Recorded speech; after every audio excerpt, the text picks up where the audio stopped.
Assalamualaikum warahmatullahi wabarakatuh. Materi kita pada hari ini adalah generics. Nah, generics ini merupakan fitur pada Java yang diperkenalkan sejak Java versi kelima. Nah, memang sejak Java versi kelima ini sangat banyak sekali penambahan. Jadi selain generics ada juga annotation yang sudah dijelaskan sebelumnya. Nah, generics ini ya uniknya kalau Anda melihat simbol dengan tanda kurungan siku, nah itu Anda sudah bisa mengetahui bahwa itu adalah generics. Jadi seperti kalau annotation kita melihat simbol @ nah jadi kalau ada melihat kurungan siku maka itu adalah generics.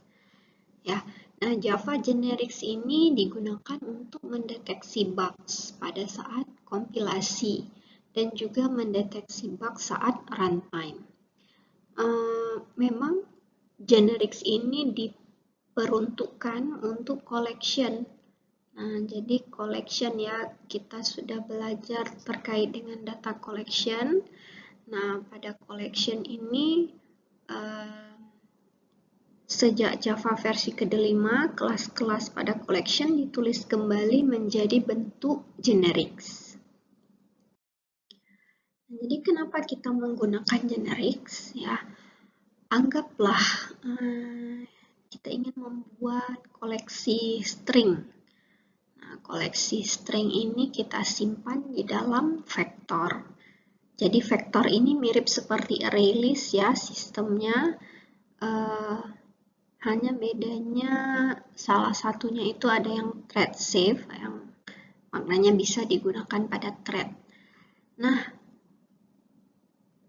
tanpa sengaja ya sebetulnya yang kita ingin masukkan ke dalam vektor ini adalah string, tapi tanpa sengaja kita memasukkan integer ke dalamnya.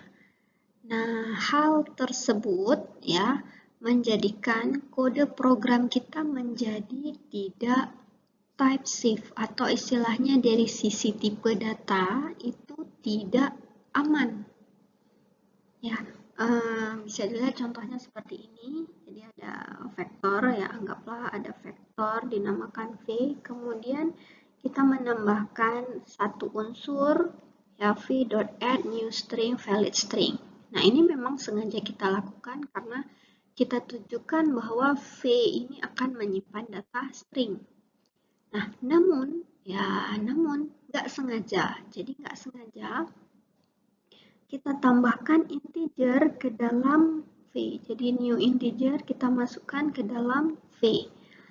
Dari sisi proses kompilasi, compiler, ini tidak bermasalah. Kenapa tidak bermasalah? Karena yang namanya vektor ini adalah salah satu collection. Ya, jadi collection mirip seperti array list, maknanya dia bisa menyimpan semua data. Nah, pertama dia masukkan string, berikutnya dia masukkan integer.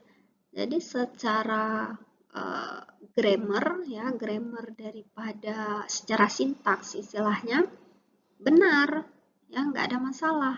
Nah, namun akan bermasalah saat apa? Saat kita melakukan proses get-nya. Nah, jadi waktu kita get, karena kita menganggap sebelumnya V ini hanya akan menyimpan data string saja, ya. Namun waktu kita get, nah v.get 1 ini adalah indeks ke-1. Tadi kan indeks ke-0 adalah string yang ini. Kemudian indeks ke-1 adalah integer. Nah, jadi pada indeks ke-1 kita get 1, ya, kemudian kita konversi ke string, ya, kita casting ke string. Nah, ini pasti akan muncul exception, yaitu class case exception. Kenapa muncul class case exception? Karena pada indeks ke-1 ini adalah integer dengan nilai 4. Nah, integer kalau kita casting ke string itu nggak bisa. Nah, sehingga apa? Exception-nya class case exception. atau bahasa kerennya class cast ini salah casting. Nah, salah casting ya. Harusnya integer tapi harusnya isinya adalah integer tapi kita konversi menjadi string. Nggak bisa ya, salah casting. Nah, kenapa hal tersebut bisa terjadi? Karena vektor sebelum Java versi ke-5 itu sifatnya hanya collection, di mana collectionnya itu tidak dibatasi apa yang boleh disimpan. Jadi apa saja boleh disimpan, asalkan dia merupakan objek maka semuanya itu bisa disimpan. Nah, sewaktu penyimpanan nggak ada masalah, namun sewaktu kita get datanya itu akan bermasalah. Kenapa? Karena kita harus cek satu persatu data yang disimpan itu tipe data seperti apa, ya, sehingga akan bermasalah sewaktu kita get dan bisa saja memunculkan class case exception. Nah, sehingga ya, kenapa kita perlu generics? Karena itulah tadi masalah pada collection. Nah, compiler ini tidak bisa memverifikasi tipe data unsur pada collection. Nah, pada contoh sebelumnya tadi ya, vektor. Nah, waktu kita tambahkan nggak ada masalah, masuk aja semuanya.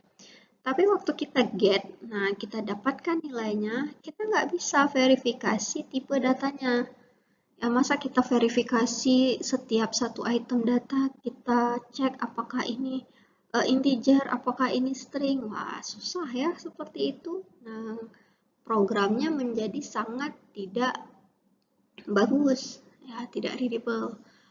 Nah, kemudian masalah lainnya apa? Proses assignment, kita memerlukan casting. Nah, namun karena ada casting, kalau kita salah casting, ya dari pada contoh sebelumnya dari integer kita casting ke string, nggak bisa, sehingga bisa memunculkan class case exception. Ya, jadi ini adalah masalah-masalah yang muncul sebelum adanya generics. Nah, kemudian solusinya apa? Dengan menggunakan generics, ya. Jadi dengan adanya generics ini, kita bisa memberitahu compiler suatu collection tersebut tipe datanya apa. Jadi kalau sudah kita fixkan tipe datanya misalnya pada string, maknanya kalau kita masukkan selain daripada string itu pasti akan error. Nah, kemudian kalau kita dapatkan datanya, ya, kita tidak lagi perlu melakukan proses casting. Nah, kenapa? Karena collection-nya itu sudah fix satu tipe data saja. Kemudian dengan adanya generics, ya, compiler akan mengecek apakah kita memasukkan data yang benar atau tidak. Jadi kalau selain daripada tipe data yang sudah kita tentukan di awal pada kode programnya, maka bisa memunculkan error. Ya, error tipe datanya itu tidak sesuai. Nah, jadi sehingga apa? Keuntungan dari Java Generics adalah type safety. Jadi dengan adanya generic kita memastikan ya proses penyimpanan dan menampilkan lagi suatu data ya dengan tipe data apapun itu menjadi lebih aman. Nah, jadi dengan adanya generic kita bisa menangani objek bertipe tunggal dan tidak dapat menyimpan objek yang lain. Kemudian keuntungan lainnya tadi sudah disebutkan juga, kita tidak perlu lagi melakukan casting. Nah, kemudian saat kita melakukan compile, ya, jadi compiler itu akan melakukan pengecekan. Nah, kalau nanti ternyata bermasalah, ya akan langsung muncul errornya, tidak sampai ke proses runtime. Ya, kenapa seperti itu? Ya, jadi sebaiknya suatu error itu sudah langsung bisa kita deteksi saat compile. Ya, bukan saat runtime baru munculnya. Kalau udah saat runtime munculnya malah kurang bagus. Ya, bermakna apa? Ada bugs istilahnya ya. Nah, kalau bugs itu bermakna sesuatu hal yang aneh. Nah, yang akan muncul pada saat runtime. Ya, jadi itulah dia makanya di sini dikatakan strategi pemrograman yang baik adalah menangani error pada saat kompilasi. Jadi pada saat compile itu udah kita perbaiki semuanya errornya sehingga kita bisa memastikan bahwa waktu run itu tidak ada lagi masalah. Nah, ini dia contohnya ya. Contoh pertama sekali di sini contoh kode program tanpa generics. Nah, tanpa generics di sini ada list ya. List ini adalah interface collection yang bisa menyimpan objek dari array list sama dengan new array list. Kemudian di add string hello ya. String s sama dengan string list.get. Nah, di sini tadi dikatakan kalau kita tidak menggunakan generics, maka kita masih perlu melakukan proses casting. Nah, saat casting itulah bisa terjadi masalah. Kalau ternyata data yang kita ambil itu tidak sesuai dengan data yang kita casting. Ya. Nah, jadi solusinya dengan menggunakan generics. Nah, bentuk yang pertama ini tadi kita ubah menjadi bentuk yang kedua dengan menggunakan generics. List, ya, di sini ada buka kurung, tutup kurung siku, string. List sama dengan new array list string, ya. Kemudian buka kurung, tutup kurung. Nah, maknanya apa di sini? Buka kurung, tutup kurung siku, di dalamnya adalah string. Kita memaksa ya, kita memaksa bahwa array list yang akan kita ciptakan tadi itu hanya boleh diisi dengan data yang tipe datanya adalah string saja. Nah, jadi proses genericsnya seperti itu. Jadi hanya boleh string saja. Jadi sewaktu misalnya di sini di add list.add tanda petik hello, oke, nggak masalah. Kemudian kita dapatkan kembali data tersebut. Nah, karena tadi sudah kita fixkan dia adalah string, kita di sini tidak perlu lagi melakukan proses casting. Kenapa? Ya, karena memang sudah pasti bahwa data yang disimpan itu adalah string. Nah, kalau misalnya data yang disimpan itu bukan string. Nah, seperti pada contoh yang di bawah ini. Nah, pada yang pertama tadi di add hello, kemudian berikutnya list.add 32. Nah, ini akan error. Dan error ini akan langsung terdeteksi saat proses kompilasi. Ya, jadi kenapa dia error? Karena 32 ini bukan string. Padahal di awal kita sudah membuat array list-nya itu kita buat dia sebagai string. Nah, sintaks generics ini saat kita gunakan ya, jadi kelas atau interface apapun. Nah, kemudian ada kurungan siku, tipe datanya apa? Nah, contohnya array list, di sini kurungan siku tipe datanya string. Jadi bisa macam-macam ya. Jadi apapun yang ada di sini itu sesuai dengan tipe data yang kita fixkan sesuai dengan kode program kita. Nah, generics ini juga bisa lebih dari satu parameter. Nah, biasanya parameter ini bisa kita buat kelas buatan sendiri ataupun kelas yang bawaan daripada Java API. Nah, contoh misalnya di sini ada hashmap ya. Nah, hashmap ini adalah salah satu collection juga di mana dia terdiri dari pasangan key dan value. Nah, di sini hashmap kurungan siku, string, kemudian memel.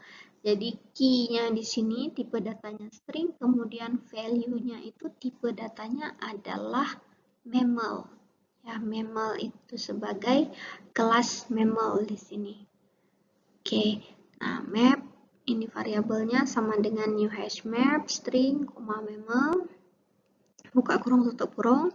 Kemudian kita masukkan datanya seperti apa?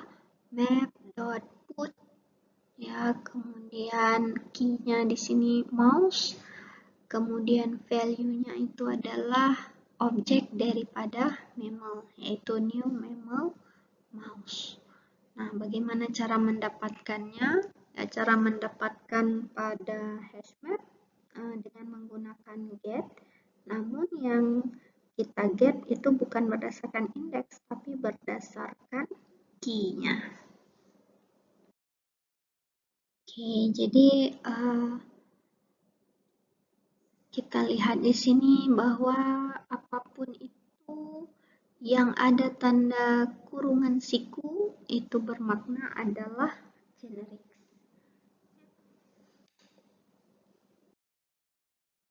Oke, nah mungkin materi ini terkesan ringkas ya, namun mudah-mudahan nanti bisa dikerjakan, itu bisa dilihat materi detailnya di materi praktikum, dikerjakan supaya lebih paham.